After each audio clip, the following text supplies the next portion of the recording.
Hello beauties, welcome back to the Jaffna Diary day 3.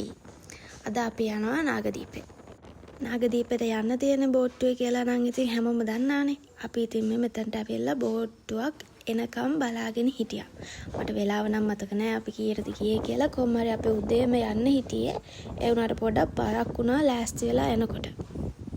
විනාඩි 20ක වගේ boat ride එකක් තියෙන්නේ. හැබැයි විනාඩි 10ක් විතර යනකොට නම් බෝට්ටුවේ යන එක ඇති වුණා. මොකද ෆස්ට් ටයිම් නිසා වෙන්නේ නැති මේක පැද්දි යන එක ටිකක් අමාරුයි අපිට. හැබැයි කොහොම හරි ඒක හරිම ෂොක් එක්ස්පීරියන්ස් එකක්. අපි වෙනසකලත් එක්ක ටැමිල් වගේ ඇඳගෙන ගිය නිසා හැමෝම වගේ හිතුවේ අපි ටැමිල් කියලා. ඉතින් ඒකින්ද සමහරු කතා කරන්න ආපු වෙලාවට ඉතින් අපේ යාළුවෝ තමයි කතා කරලා කිව්වේ අපි සිංහල ට්‍රිප් එකක් ඇවිල්ලා ඉන්නේ කියලා. බෝට්ටුව ඇතුළට යන තැන පඩියෙත් වාඩි වෙලා යන්න පුළුවන්. මෙතන ඉඳන් තමයි මම මේ වීව් එක වීඩියෝ කරේ. මේක තමයි නාගදීපේට යනකොට අපිට පේන වීව් එක. මම එහෙනම් අද අපේ දවසේ ප්ලෑන් එක කියලා ඉන්නම්කෝ. අපි මුලින්ම යනවා නාගදීප විහාරයට. ඊට පස්සේ නයිනතිව් නාග පූෂානි අම්මාන් කෝවිල මට මතක විදිහට අන්න ඒකට යනවා. ඊට පස්සේ අපි යන්නේ අපේ බැච් එකේ තාරෂිගේ ගෙදර. එහෙන් තමයි අද අපිට ලන්ච් එක දෙන්නේ. එයාලගේ ගෙදර තියෙන්නේ මුහුද ළඟ. ඉතින් අපි එහෙ ගිහිල්ලා මොනවද කරේ කියලාත් වීඩියෝ එකේ බලමු. ටැමිල් අය යන්නේ කෝවිලට හින්දා එයාලා බහින්නේ වෙන තැනකින්. අපි මුලින්ම නාගදීපයට යන හින්දා අපි බැස්සේ මෙතනින්. කොහොම හරි අපේ බැච් එකේ ළමයිත් නාගදීපයට ගිය පළවෙනි පාර කියලා කිව්වා. ඒගොල්ලෝ කෝවිලට ගිහිල්ලා තිබ්බට පන්සලට ගිහිල්ලා නෑ. ඒගොල්ලෝ ඉතින් පන්සලට යන්නේ නෑනේ. කොහොම හරි එයාලත් අද තමයි මුලින්ම පන්සලට ගියේ.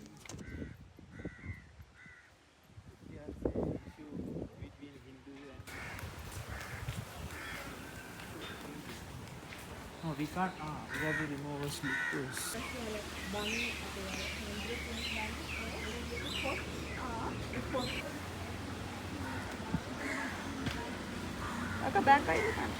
ඉතින් අපි නාගදීපයට ගිහිල්ලා ඊට පස්සේ ගියා කෝවිලට.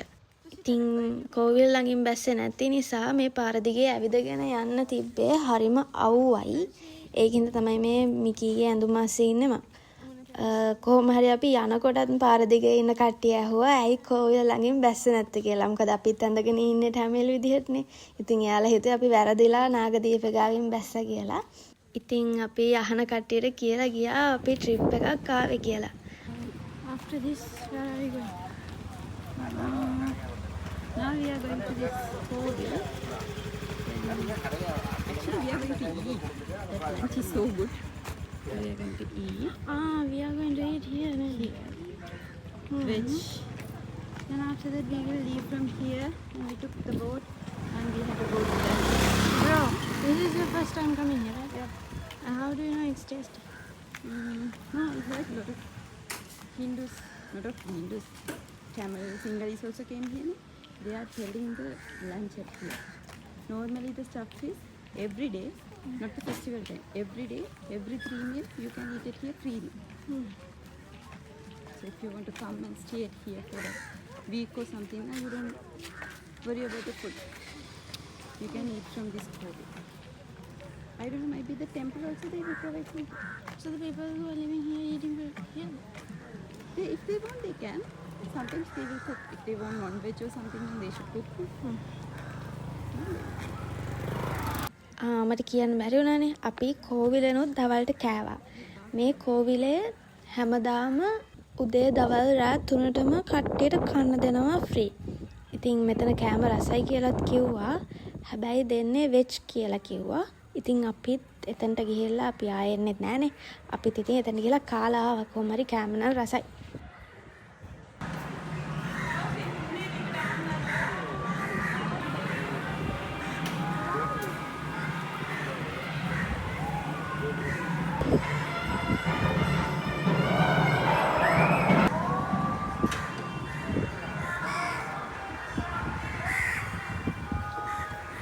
ඉතින් අපි ඊට පස්සේ මෙතනට ඇවිල්ලා කෝවිල ඇතුළට ගිහිල්ලා ඒවත් බලලා ඊට පස්සේ අපි කෝවිල ඇතුළට ගිහිල්ලා කෝවිලත් බලලා දවල්ට කෑවා.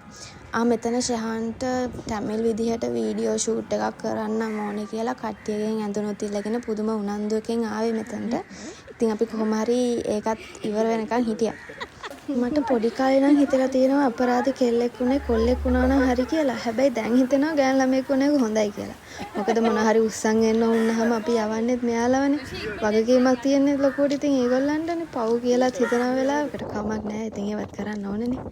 කොහොම හරි අපි ඒ වැඩ ටික ඔක්කොම ඉවර වෙලා යන්න ආව බෝට්ටුව එන තැනට.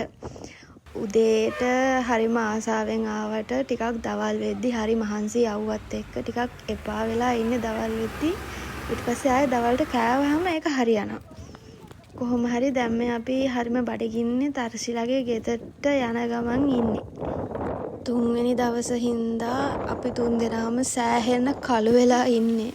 මෙයා මේ මෙතන කොට කලිසමක් ඇඳගෙන තර්සිලාගේ ගෙදර යන්න බෑ කී ඉන්නේ. මෙහි කට්ටිය එහෙම ගොඩක් කොටට අඳින්නේ නෑනේ.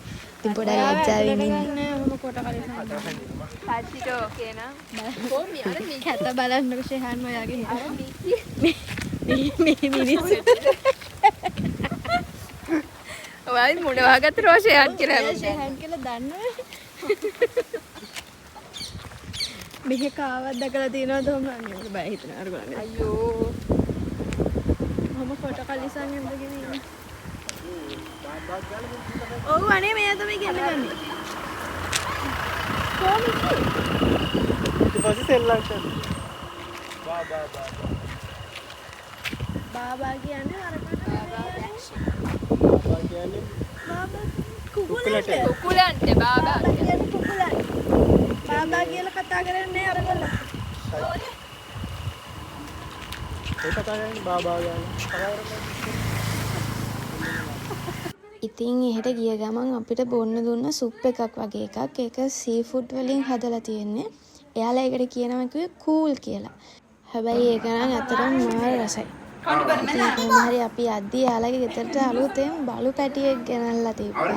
තර්ෂිත් එයාව එදා තමයි දැක්කේ. මං ඉතින් බල්ලන්ට කොහොමත් ආසයිනේ. ඉතින් එයාව තියාගෙන වඩාගෙන හිටියා එහෙ ඉන්න.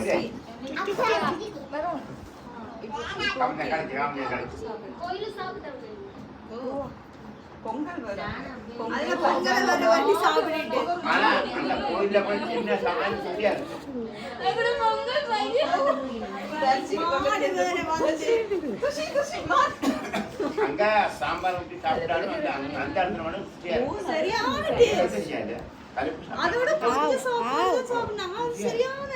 ඊට පස්සේ අපි දවල්ට කන්න කලින් ගියා මුහුද ළඟ පොඩ්ඩක් ඇවිදින්න. එතන දෙපැත්තේ මුහුද තියෙනවා. හරිම ලස්සනයි. හරිම හුළඟක් තියෙන්නේ. කොහොම හරි හරිම ෂෝක් එතන ඉතින්. අපි ඊට පස්සේ කිව්වා අපි මෙහෙම දවස් දෙකේම බෝට් රයිඩ් යන්න හැදුවා. ඒ උනාට යන්න උන්නේ නැහැ කියලා. කොහොම හරි ඊට පස්සේ ආලා අපිව බෝට් රයිඩ් එකකුත් එක්කගෙන ගියා. ගොඩක් දුර ගියේ නැහැ. චුට්ටක් ළඟට ගිහිල්ලා ආවා.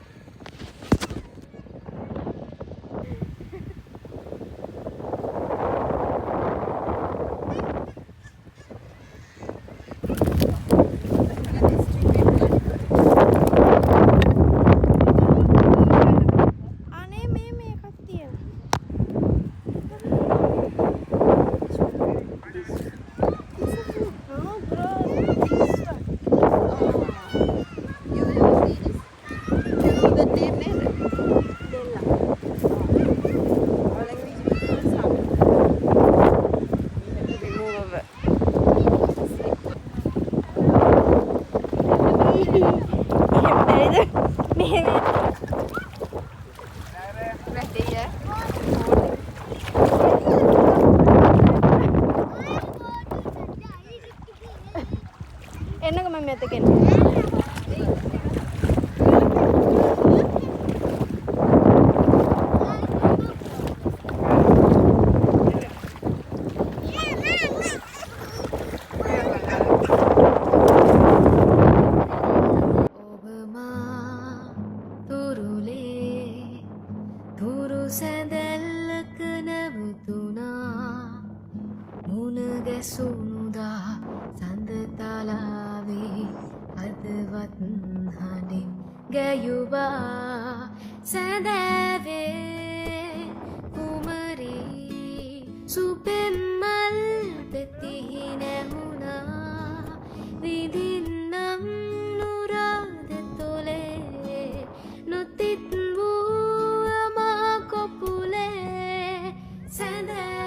ඔන්න ඔහොම තමයි අපේ 3 වෙනි දවස ඉවරුනේ. ඉතින් අපි ඊළඟ වීඩියෝ එකෙන් බලමු අපේ අන්තිම දවස කොහොමද ගෙවුනේ කියලා.